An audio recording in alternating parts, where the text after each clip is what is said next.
Hello, sweeties! I'm Cookie Diorio, and this is Cookie's Video Jar. Sometimes seeing an opera can be much more enjoyable if you know what the story is about before you sit down. So I'm here to give you the lowdown, the 411, and all the details about l'Elixir d'Amour. Get ready, darlings, because I'm dragging you to the opera, of course.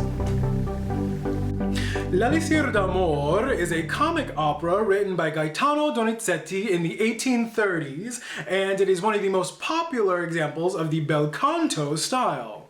Now, to sum it up, this opera is about a woman caught between the affections of two men, and the question of the day is, will she choose the dim-witted pretty boy who is a really good lover, or will she choose the upwardly mobile man of importance who will give a considerable bump to her social status? What does one do?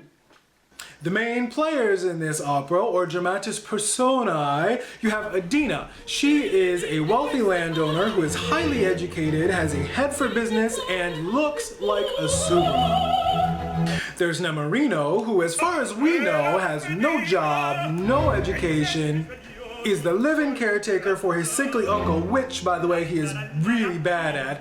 All around, he is just trifling. Yes, I called you trifling. Belcour is an overly confident, high-ranking military official. Belcour is the kind of person that is really aggressive, really assertive. You really want to like him, but his personality makes it really hard. We all know it. And then you've got Dulcamara. Now he is the definition of a charlatan, just a slimy snake oil salesman, quite literally. He is a traveling merchant selling oils and potions and tonics that claim to cure all kinds of things. Shady.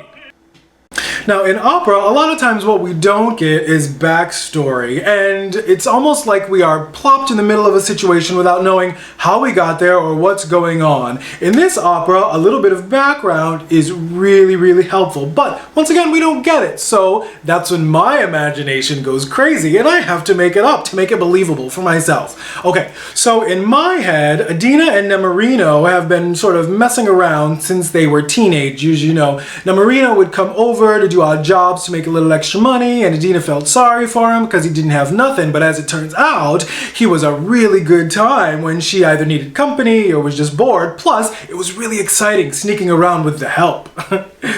I imagine Adina met Belcour a little bit later on, like in her 20s, when she was away at college studying or something. They both met. Adina was exploring her sexuality and all of that stuff, but Belcour fell head over heels from day one. Eventually, they both went their separate ways. She went home, he went into the military, but he drops by to pay her a visit every now and then. Okay, now here's where the opera starts off. One day, Nemorino overhears Adina telling the story of Tristan, Isolde, and the love potion to some of her workers. After hearing this, Nemorino decides with his simple self that he needs to get his hands on some of this love potion to make Adina finally fall in love with him. Now, of course, at this moment, Belcour blows into town and starts putting the moves on Adina. Now, Belcour has asked Adina to marry him, and she turns him away like she always does, asking for more time to think it over. Belcour leaves. Nemorino gets up the courage to tell Adina how he feels about her. Adina brushes him off and says that he better stop hitting on her and go see after his uncle, not to check on his health, but to make sure that he doesn't lose his inheritance, of course.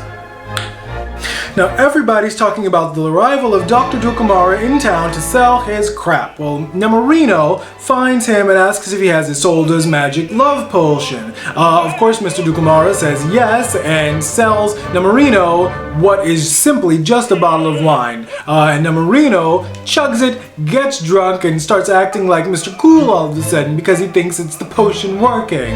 Now, Belcour asks Adina to marry him once again, and this time, almost to spite Nemorino because of his newfound attitude, she accepts.